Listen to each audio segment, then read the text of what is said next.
Yeah, what can we do for you paying people? Yeah, like, what do you want? What are the, like, you Patreon people, what do you want? And we have some ideas of For stuff $20, that we want to do. we'll kiss for 1 minute. Brunch! Hit it, boys!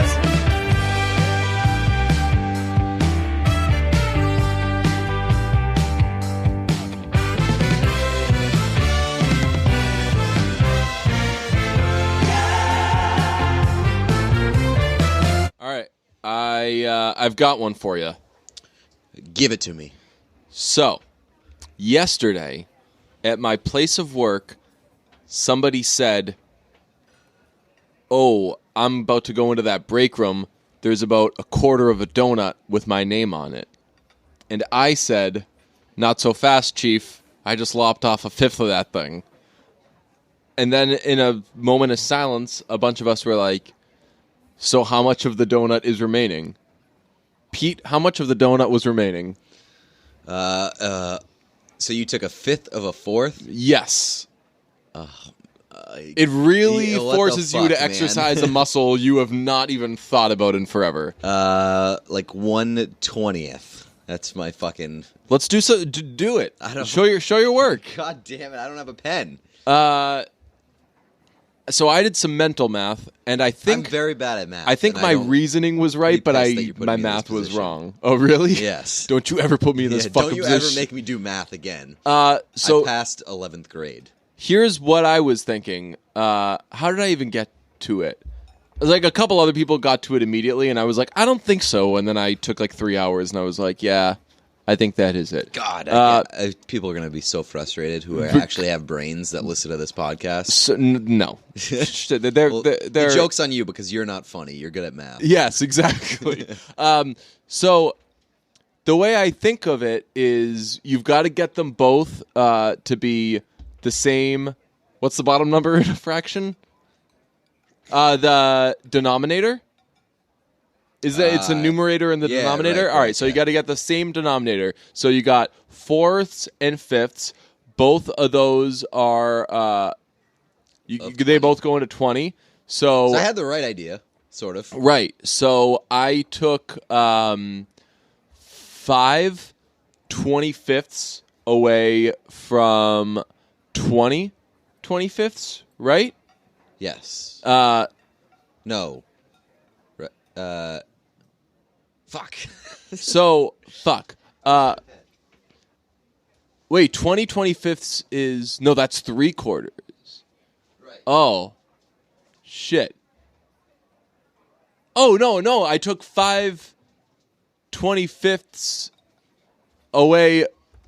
Wait, fuck. One... I simply don't know if this can be done. Oh, right. So that... you took a fifth away from a fourth. So there's 1/20th left, right? So the conclusion that people had was there is 1/5 left. Right?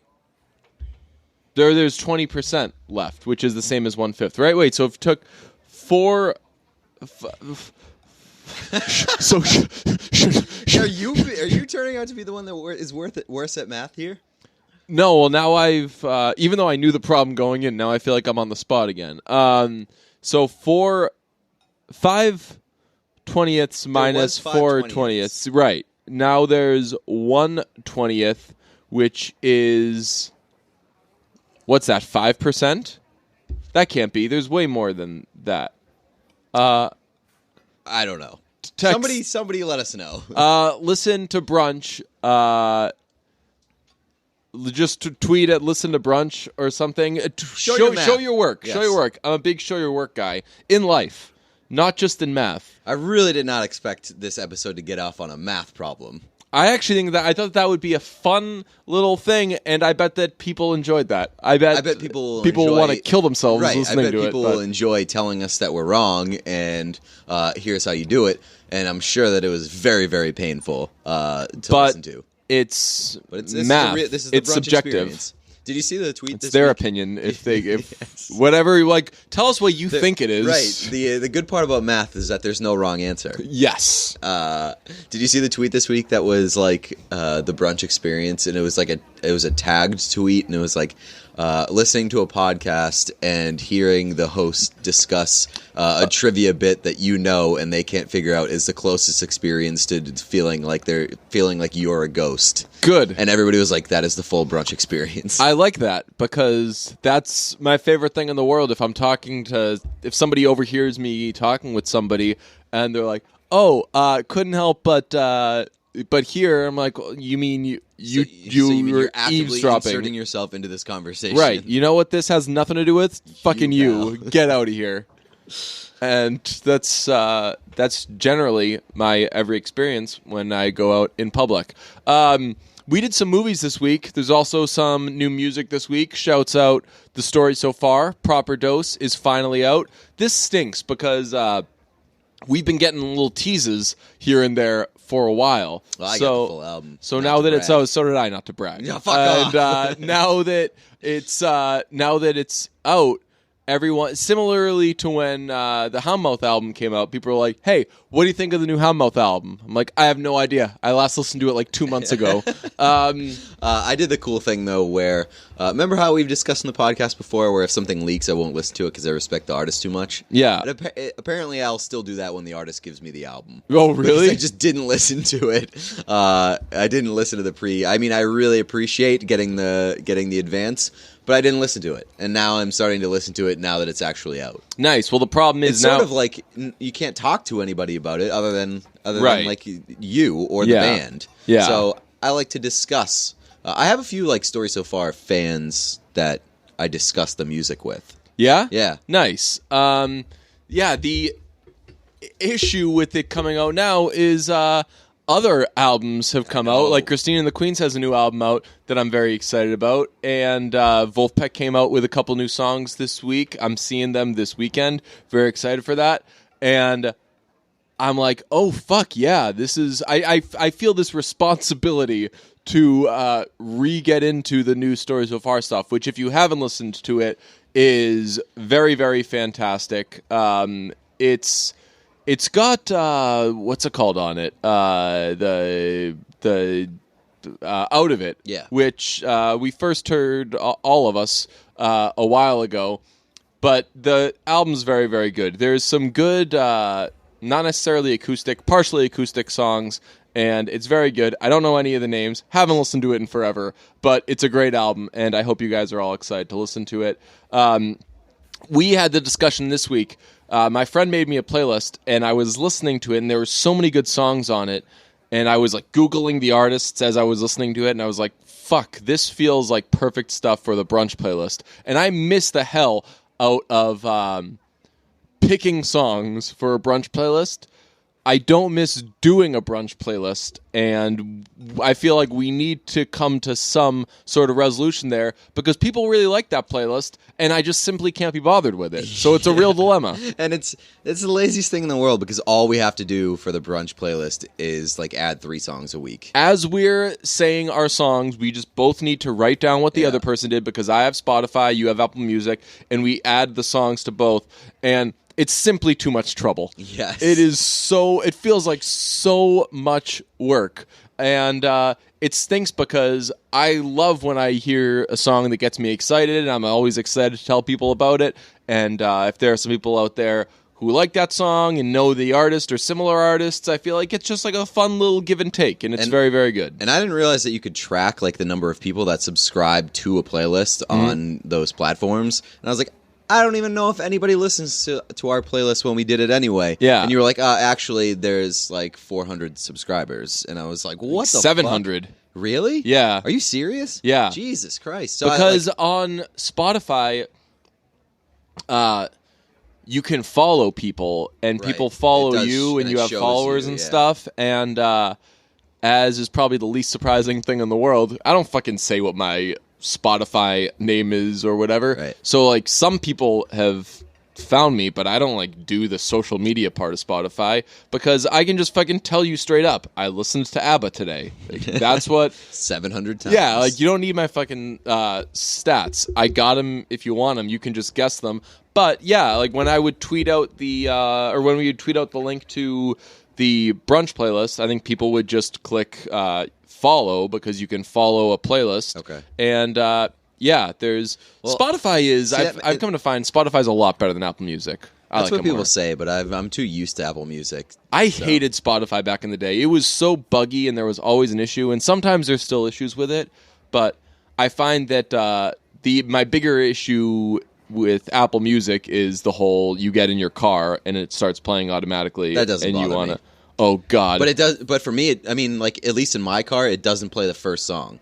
It plays what I was last listening to, which is completely fine by me. Way better, yeah. Right. There's supposedly there's a song that you can get on Apple Music that's called 50 A's in a row. Yeah. And it's just it's like a minute of just blank noise. Of silence. Which, do you know the story of what Wolfpack did with that? No. They released an album a few years ago called Sleepify, and it was an album to sleep to. And it was 10 tracks of absolute silence. And when you went to bed, you just put the album on and on repeat. So it racked up streams. Oh my God. They would get paid. And they put on a not a free concert, a free tour from all the money they made off of it. That's awesome. Before Spotify was like, wait, what the fuck are you guys doing? They've been on CNN and shit for this because it was just this. That's fucking genius. Yeah, That's it wild. was brilliant, and it's kind of annoying that Spotify stepped in. You could obviously understand why they did, right? But that's just a hilarious move. The band leader also has a book on Amazon.com called "How I Made $290,000 Selling One Book." And the book is $290,000. That's amazing. Yeah, crafty lads. That's awesome. Yeah, so the fact that we have a playlist with 700 subscribers makes me feel bad about the fact that we're just too lazy to even add to it. So I think we should go back to it. Yeah, I think we should make some effort to because I enjoyed doing adding to the playlist. Yeah, but I just at some point it just kind of got annoying and felt like an obligation. Yeah, and it would always be after we recorded an episode. The smart thing would have been, as soon as we were done with the episode, be like, okay, in front of each other, let's both add them, because inevitably one of us would be at work or doing something, or you'd be at the gym or whatever, and it's it takes 3 minutes to do. Yeah. But do you know, realistically, people, think of your lives. How many things do you do in the day that take 3 minutes to do? And you're just I'll do it later. None. And if something takes 3 minutes, that's the busiest part of my day. My day is made up of 6,000 one-minute tasks. And the idea of doing something that's 3 minutes, God, couldn't be me. It's why typically I don't go to the gym. It's it's not anymore, too long pal. of a thing. It's too long of a thing. Yeah, so we should get back to that. One of the things that we're also trying to get back on is the Patreon. Yes. We're trying to get back to our Patreon game. We have a couple ideas. We said back in the day. Yeah, what can we do for you paying people? Yeah, what do you want? What are the you Patreon people? What do you want? And we have some ideas of for stuff $20. We'll kiss for 1 minute.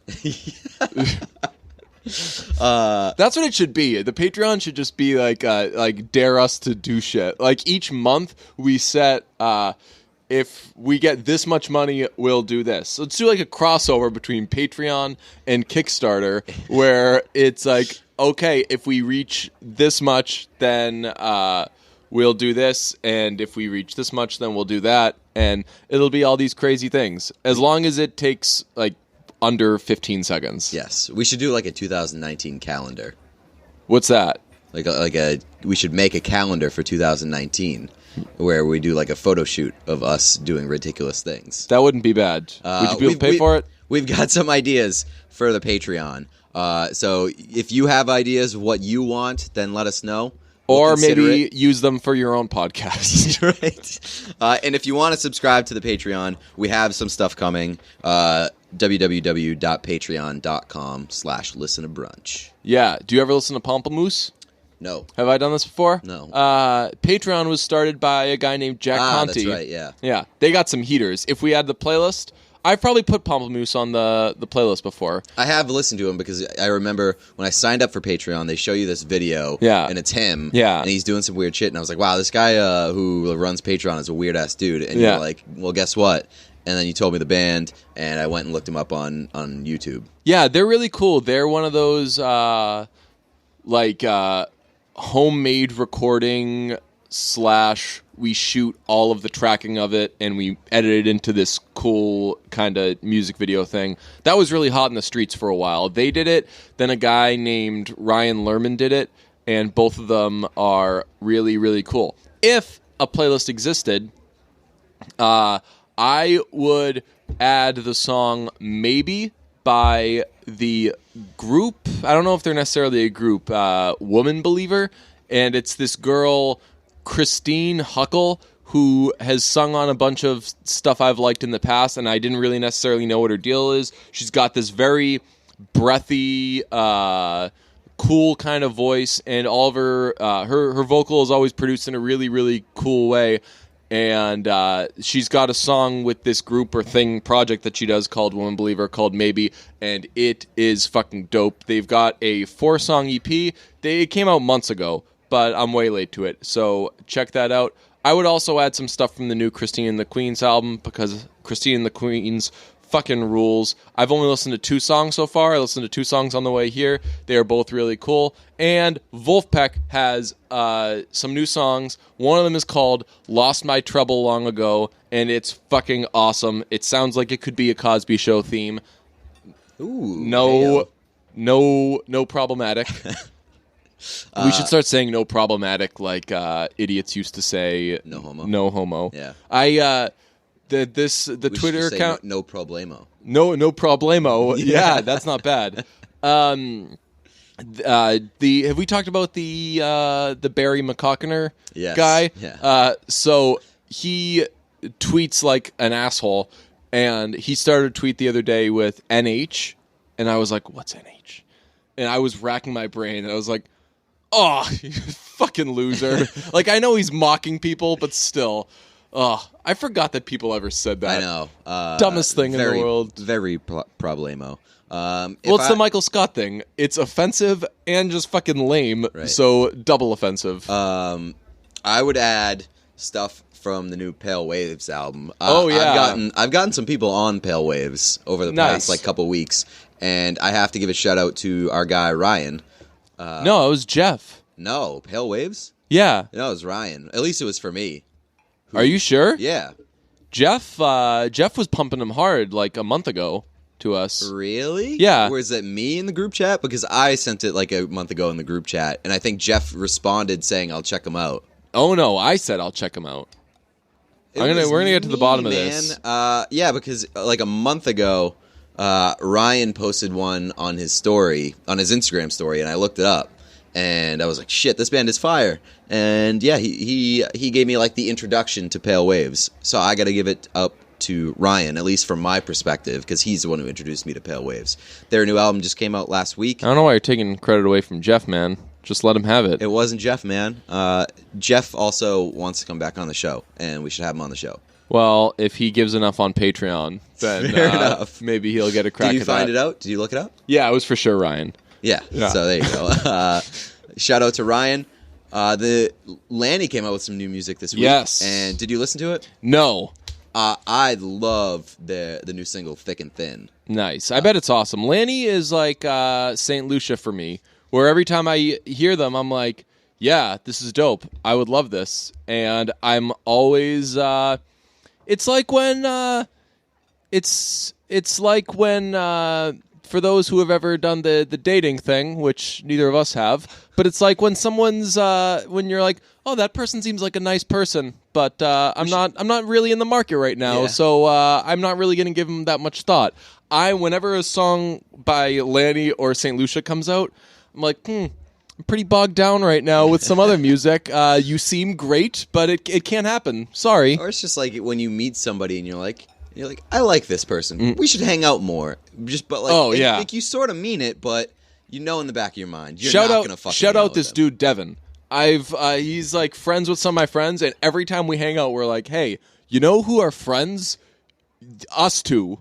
We don't need these other fuckers. Like, we should do this. We could have a blast on our own. We should, and like we specifically, he's like, so then should we get a beer at some point? I'm like, exactly, that's what we should do. And you why don't you we? Mean Yeah, it earnestly, like you mean it in the moment. You really want to, but you know it's not going to happen. A really funny thing happened this week on Instagram.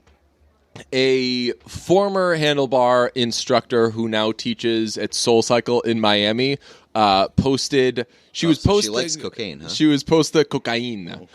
She was posting a bunch of stuff, and she made a little joke about like, oh well, this is why I can't find any matches on online dating apps. And someone responded to her apparently and was like, maybe your standards are too high.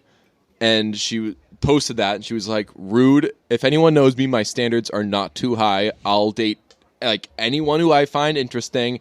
And there have really been some people who you could never accuse me of my standards being too high. Like, Barry, come on. And then like 5 minutes later, she was like, a lot of people are responding to this, saying it was really rude of me to say that about Barry. I haven't seen Barry in years, but Barry was a really nice guy, and he just wouldn't be what people would say is like a classically hot person. But he was fine, and we had a great time. He actually dumped me. And then like there ended up being like 16 more posts about Barry, and that like it was like she posted a thing of her like eating like dessert or something, that's and like it just like sad SNL about skit. Barry. Yeah, it was. I don't know what it's called when you respond to a thing. We've discussed this. It's technically not a DM, not a slide. It's like a response. Yeah, I was like, yo, this is like the best kind of humor. Because it seemed like, and I'm sure she meant it as like a quick little side road in a bigger story.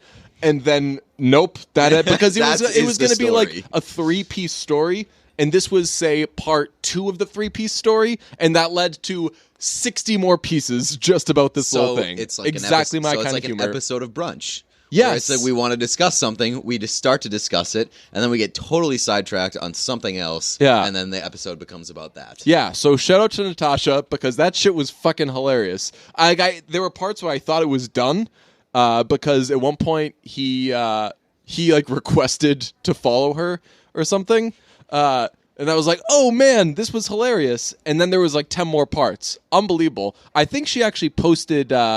She made it into what's the thing on Instagram now where you can make a separate story that's like on your profile. Oh yeah, it's like a highlight. Yeah, I think that she's got one now called Barry, and it's like 55 pieces. Really, really funny. One of those types of jokes that I'm like, I really wish that I thought of that joke. Yes, because that's I have the a lot type of of shit those. I would do. And that's the absolute worst What? feeling when you're like, oh fuck, I should have thought of that. That's why I'm very glad that I'm not like a musician, because if I heard certain songs, like I imagine the feeling of hearing a song that you think you should have written must be devastating. I saw Don Henley like a year ago, and one of the last songs he played was Everybody Wants to Rule the World by Tears for Fears. Mm-hmm. And he was like, hey, I have no connection to this song, but I just really feel like all these years later, I'm like just really upset that I didn't write it. And he played it and knocked it out of the park, and we were like, fuck, that would have made a really good Don Henley song.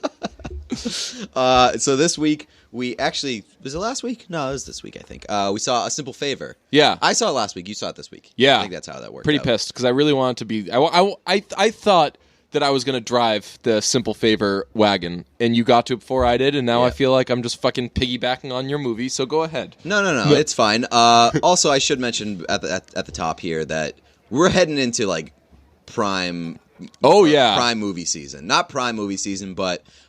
things are heating up. Like, you get to see good movies soon. I'm like a little bit upset that we're going to be in Austin when some good ass movies come out. What movies come out then? It's like the 15th. When are we in there? Like the mid. I don't know. Mid-October, somewhere around there. It's either early October or mid-October or late October. Yeah, one of the Octobers. But We can hit an Alamo Draft House while we're down there. That would actually be cool. See a movie together. I said, should we do that? But I would feel guilty going to the movies unless we did. What No. time is Alamo Draft House open? It's probably going to rain one of the days. First Man opens around there. Nice. Gosling. Yeah, and so like there are some good movies, and I think Halloween maybe around there. Ooh, Bad Times at the El Royale. I am not excited Are you for that serious? movie. Yeah, That movie. I looks think awesome. I think that movie's gonna suck. I just have a it's sort of- premonition. It has sort of the a little bit of the Murder on the Orient Express Exactly. feel to it, Exactly. where it's like there are a lot of good people in this movie. It looks very interesting, but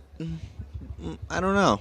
So we'll see. But They're lucky that Dakota Johnson and John Hamm are in it because those are two of the most beautiful people in the world. But I am excited that there are movies to get excited about now. Like this week, the week that we're recording this episode, absolute shit week for a movie release. I think the only movie that's coming out is A House with a Clock that yeah, Falls. and I'm not interested No in seeing thanks. that. I don't need the Jack Black doing kids. I don't movies. need back-to-back Jack Black doing kids movies. Yeah, He's got pass. Goosebumps coming out like next week or the week after. Another one. Yeah, Goosebumps 2. Ugh. Which I might see Ay, it, ay, ay. but I'm only going to see one of those movies. Did you see the first Goosebumps No. one?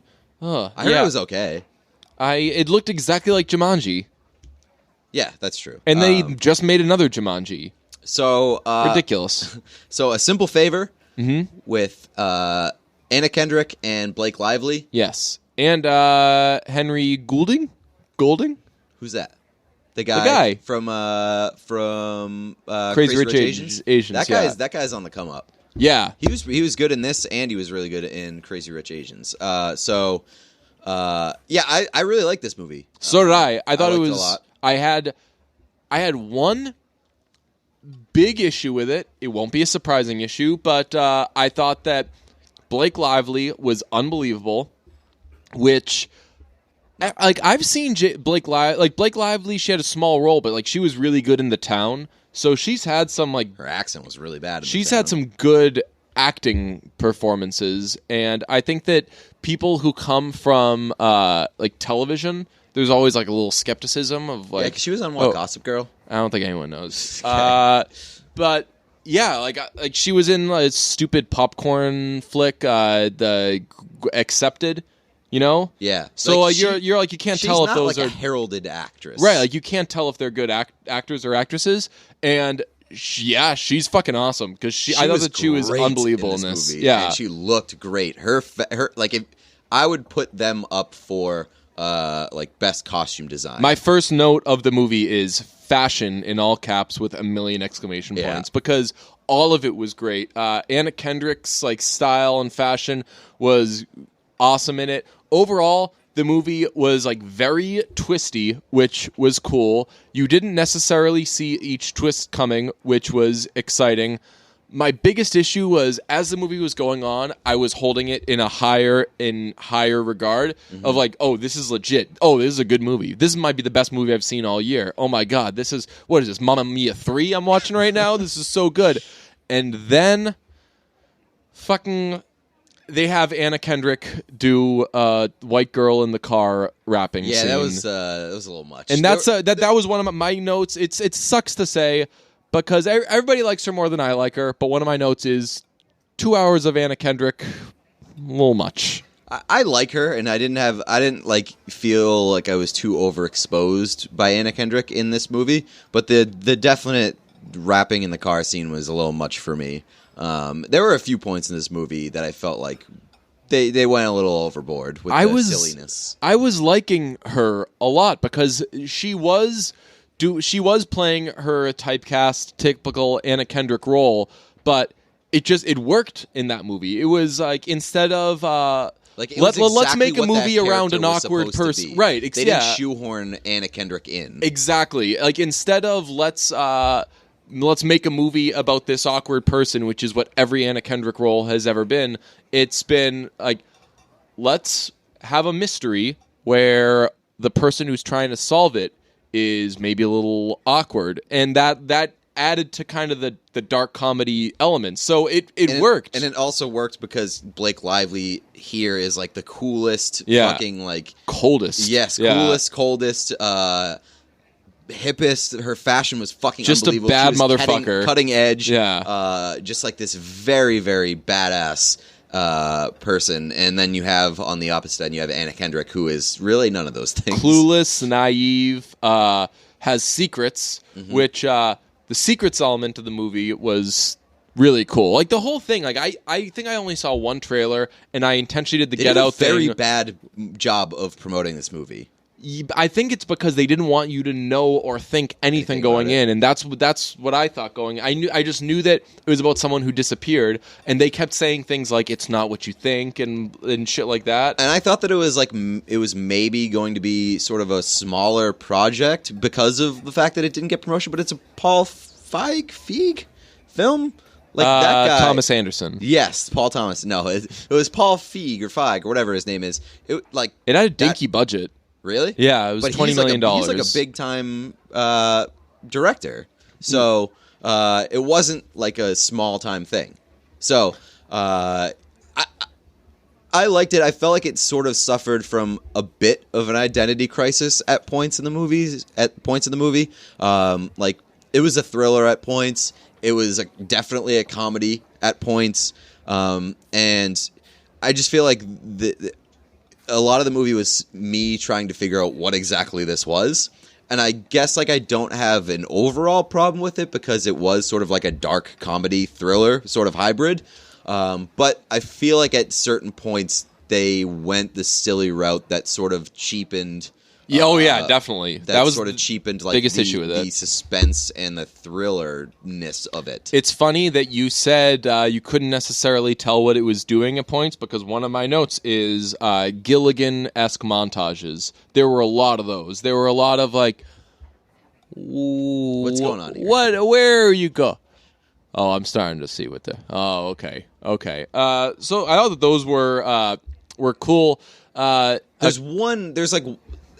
At the climax, there's one point that like I completely cringed at like the climax of the whole movie. And I don't is it the reveal of how the bad guy's getting taken down? Yes, but also like the twist that comes after that with a motor vehicle. Oh yeah, I mean. I thought that I remember was my first Mean Girls. Exactly. That was like, that this movie didn't need that. Yeah, but I know what you're saying. I did like the herky-jerkiness of it, though, because I really, like, the whole movie, generally, the viewer has no fucking idea what's going on, and all they want is any sort of resolution. There was a character named Dennis Nylon, needed way more of him. He was a fashion designer who was, I don't know if this is a stereotype, like if there are any fashion designers out there, let me know. Did people just assume that you're really fucking rude? Rude and sassy. Fashion designers are always so portrayed as being so fucking rude. He says something like, she's like, "Hi, I'm looking for my friend. She's missing." And he's like, "Oh yeah? Well, you're wearing a vintage scarf with a Gap tee. Get the fuck out of my face." And I was like, Anna, you opened yourself up for it. Right. And she's like, "Hey, I want to hang out with that guy more." You got faced. Yes. Another very important note. Never take out a life insurance policy on someone because even if they die, you're not going to get the money because everyone assumes that you killed them. Right. What percentage in movies, if someone dies, there's an 100% chance that within 1 week someone had taken out a life insurance policy on that person. Right. Like, I feel like if I took out a life insurance policy on somebody, the next week or two or month would be the worst days of my life because I would be constantly worrying about keep the this fact fucker that alive. they would die and I would go to jail. Yeah. That stinks because it's like seemingly... I don't know what the financial movement is of taking out a life insurance on policy, but maybe it costs you a little money at the time you do it, and then someone dies, you don't get any of that money back. Terrible investment. Right. Definitely don't do it if you're in debt, because they will 100% point the finger at you. Oh, this person's in debt. They just took out this life insurance policy. Yeah. 100% them. I think that I'm gonna like attach myself to people who are in debt So if anything ever goes wrong, I can just blame it on them, and they'll be like, "Well, why would that person do it?" Oh, they're in like, debt. Well, they were in debt. That It's is like, like ooh. that is like one of the most desperate things. If you're in somebody debt, will do anything. You're if a they're prime in debt. suspect for Yes. everything. Yes. Like if there's like a child has gone missing in this neighborhood, who's in debt? Let's see. Right. That house is in debt. That house is in debt. So it's one of these two houses. Yeah. So be careful with your money, or else you're going to jail. I was very upset and surprised that Linda Cardellini was cast in a horrible role, and I was so very pissed. Bad.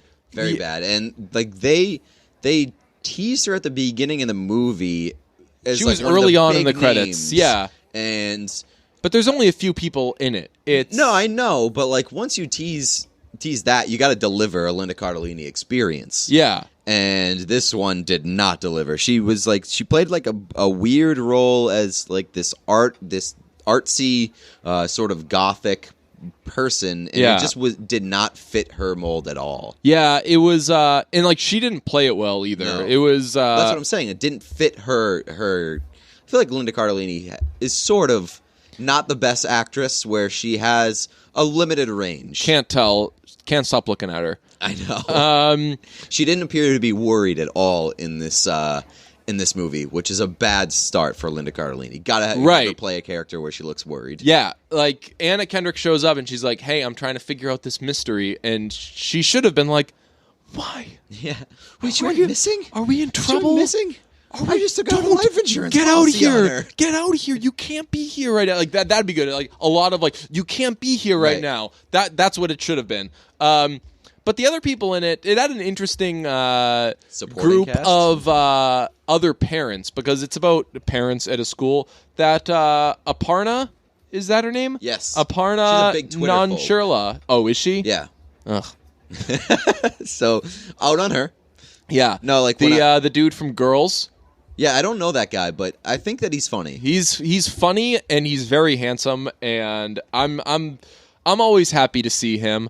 And then who is the other parent? There were three of them that are always up to something. I forget who the third person was. Maybe not as famous as Aparna or the dude from Girls. Yeah, Who's not also in totally other sure. things. I just can't think of what that guy's in. So what's the guy Nylon? Yeah. That's Rupert Friend. What's he Oh, from? really? Yeah. I've heard that name before. It's a name that you don't forget. Yeah, what's he in? Oh, he was in The Boy in the Striped Pajamas, which was a fucked up movie. He's the new Hitman. He was in The Death of Stalin. He played the son of Joseph Stalin. So he's your son. Nice. Oh, my son. And he was in Homeland. I still haven't seen The Death of Stalin. Everyone says that one's good, right? Apparently. I don't know. Yeah. Homeland didn't do. I remember my first 24. Didn't do that. But He was in the 2005 film Pride and Prejudice as well. nice. Also, shout out to the lady from 24 was in it. Played one? the mother of Blake Lively. I don't know. She was. she play in 24? I forget the name of the. She Martha Logan was her character. She played the first lady. First lady, okay. Yeah, and she had some mental health issues, and her husband, the president, was psyched about that because she kept figuring out that he was murdering people, and he was like, "Nope, that's your mental health issues." Very sad. All right, so what would you give A Simple Favor if we're doing our stamp grades? I would stamp it a really good. Okay, I would give it good. I don't think I would put it up there with like an absolute favorite of the year so far, but it is a movie definitely worth checking out, and it's one of the better ones of the summer. Yeah, I would go to see it again and just take a break when the rap scene is coming up because. We did figure out how to use RunP, so Yes. maybe that's in there. Yeah, for the AMC A-listers, for those of you who live in that flossy, Here's a pro tip. what you do is you pull up the movie, and it will have some info about the movie, then just swipe right. What is it? What's this motion? Is this swiping right or left? That's swiping left. Really? Yeah. You're going to the left. Towards the left of the screen. So I'm moving my thumb from right to left. So Yeah, would so that you're be swiping that's left. swiping left? Yeah. Okay. So swipe left 2 times, and then it will tell you where you can go to the piss room. And they call it Go Time, which I like a lot. It's probably better than Run Pee. Yeah, well, it's just like... It says Go Time, powered by Run Pee. Does it say powered by Run Pee? Yeah. Nice. I like that because, like, for the kids, I don't need that foul language on there. Also, what if you have to shit? Yeah, drop a quick deuce. Yes. Some poop talk. Yeah. Run Pee is very, what do you call that? Problematic? No, non-inclusive. Yes. Not inclusive to the shit crowd. Yeah. We also saw Mandy. You said, hey, this Nicolas Cage movie that everyone's excited about, Mandy, is on demand. And I was like, oh, yeah, I saw that people are excited about it.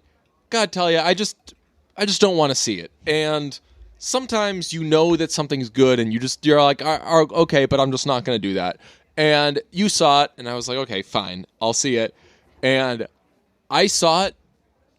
I did not like that movie. I think that you went in with a negative. I you absolutely went in with did. a negative attitude, and it has to be an unbelievable movie to be won over. Yeah, right. Well, there were moments like it took. What was it? I kept track of it. 38 minutes for something to happen in the movie, which the beginning is like a little iffy. One, because not a lot happens, and the dialogue is not the strong point of the movie. Right. And there's like some weird scenes that happen at the beginning, which is, again, it's not about the dialogue. But it's also it's one of those movies that, like, it's a weird fucking movie. Yeah. So you kind of just like have to embrace it, and it takes a while at the beginning. It's very much a product of Stranger Things and Mad Max were hits recently. What if we just made a Stranger Things Mad Max movie? And that was it made it a cool thing to watch. There were a lot of, especially the driving scenes. Yeah. There were a lot of cool shots. And, like, the colors were great. Yeah, and it was a very, very visually pleasing movie. Like, you know what? I would like to watch that movie on pot. Yes. Somebody did reply to you saying, like, how do people enjoy... You said, like, how do people enjoy this movie or something? I said, yo, this movie sucks, right? And someone responded, like, dude, try just LSD. A little LSD Yes. and you'll love it. Which, honestly, I've never done LSD before, but I imagine that LSD people... One of the few things I know about LSD is that Josh Tillman said the best concert he ever went to was... His own. Was, yeah... was when, you should have seen some of the lights, was when he did LSD and went to the 1989 tour. Okay. He said, or maybe it was the Red Tour. He said it was the best concert he'd ever been to. Fuck yeah. So I imagine for similar reasons, for those LSD users out there, maybe that movie's a lot cooler. It was like, I loved the shots of Nicolas Cage with blood on his face. He was born to the do last that. quarter of the movie with his face completely soaked in blood. And making Nicolas Cage faces. Yes. He was like, well, while I'm here, it'd be a waste not to. Which is hilarious because he just recently came out and said that, like, the Cage rage memes annoy him. And, like, he thinks that it's very unfair to the directors of his movie that, like, they've become so memey. Yeah. And... Mimi! And now... This latest Nicolas Cage movie is fucking Cage rage porn. I do. Do you do that now when you watch things? You're like, oh, they intentionally put this in because you're not. If you're making commercials, if you're making movies, if you're making whatever, like, fuck the artistry part. You're not doing yourself any favors if you're not keeping an eye out for, like, what here can be turned into a meme, which sucks, and it's so lame, but it's definitely true. Like, A Star is Born was definitely done on purpose. What, you think so? Like that scene? Yeah, they were like, what can we have that people will turn to a meme? Bam. Great transition here. Immediately after finishing Mandy, I made a hybrid A Star is Born / Mandy meme, and it worked out perfectly.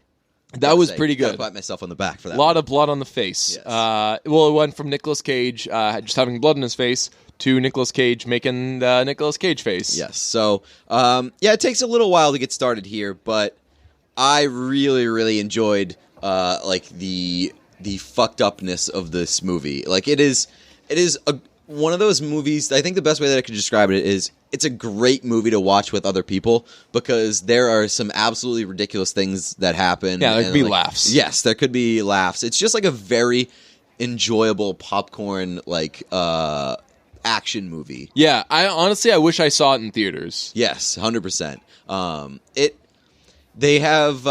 It's a really weird sort of movie that like creates its own world and doesn't answer a lot of questions. And I like movies like that are like, here's this place. We're not going to tell you where it is. It could be fucking anywhere in the world at any point in time. Well, it's 1983. Do they say that? Yeah. Okay. So it definitely creates its own little world, and it is a really sort of campy, sort of gross out action movie. It is. There's a shitload of blood. It definitely. Do you agree with the Stranger Things thing? Yeah. Like it was. It wasn't terrible. It was fine. There were the coolest scene was Nicolas Cage making an axe.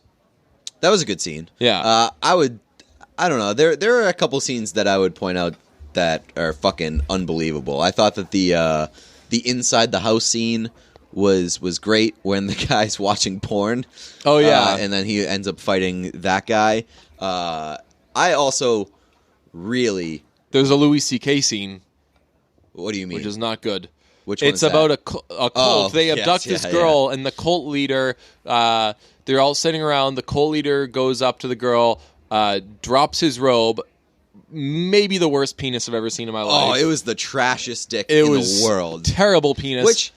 And begins I don't understand. jaying it off with his whacker. I don't understand. Like, maybe that was a prop penis. Maybe they made that dick intentionally bad. Yeah. But, like, if you're an actor and... That's your reputation. Yeah, I know, man. Yeah. Like, if you've got a trash dick, God bless you if you're willing to put it out there. Yeah, you know what, though? Yeah, like that's the thing. I guess it's better to put it out there for art than to like put it out there like send an unsolicited trash dick pics. Yeah, maybe he got a body double. Yeah. So God bless him for using his trash dick for art. Because if someone's just making up, if there's like a rumor about that guy having a trash dick, he has plausible deniability. He can be like, how do you know? You haven't seen it? For all you know, it's just a pretty bad dick.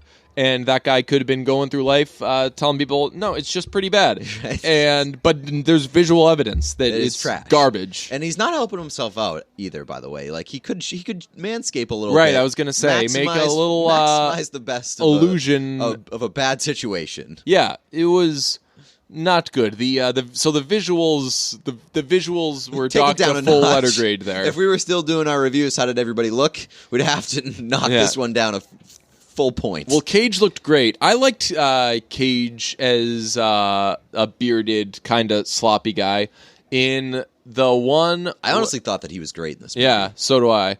There wasn't enough of him, to be honest. Because the first... Again, what's with this 70-minute thing? Similar to White Boy Rick, the first 70 minutes are just kind of like, blah. And then at the 70-minute mark, it gets kicked into high gear. You do need to establish the fact that like him and his wife had a great relationship and that they were very close and they had this bond, because that gets ripped away from him. Spoiler alert. Right. They kill the wife and it turns into this like revenge. It turns into a revenge movie in the second half. It's like Peppermint, but good. But what was annoying was you knew that's what was going to happen. Right. Like I mean, you it's knew in the synopsis. That's why I don't feel bad about like this guy spoiling it. He loses his wife and he gets revenge on these people. You couldn't have done, I don't know, half an hour on them killing the wife, half an hour on him going from sloppy dude to fucking warrior, and then an hour on just bloodshed. That's what they should have done. I mean, like, when I was watching it, I agree with you that, like, it does take a little while to get somewhere, but I don't necessarily have a problem with the way that it was done, because I still felt sort of engrossed at the beginning because I was just trying to figure out what the fuck this movie was. Yeah. So I didn't have too much of a problem with it. TBH. It was the second best thing that I saw last night, because maybe that's a reason I didn't like it as much, because I had gone from watching the Browns win the Super Bowl to watching that. What's your stamp grade? Bad. You doing bad? Yeah. I'm gonna go good again. I thought that good It was a good movie. I recommended it to a couple of people after I saw it. I've recommended it to Kellen. Kellen's gonna fucking love this movie because he's a weird guy. Okay. Who likes bad things. He likes sort of campy movies. Okay. Likes campy action flicks. So I recommended it to Kellen, and I recommended it to one of my buddies. Nice. I will recommend it to you, the Nice. brunch audience, as well. I feel like don't. A lot of our audience will not like this movie. Well, a lot of their audience are smart. Can they do math though?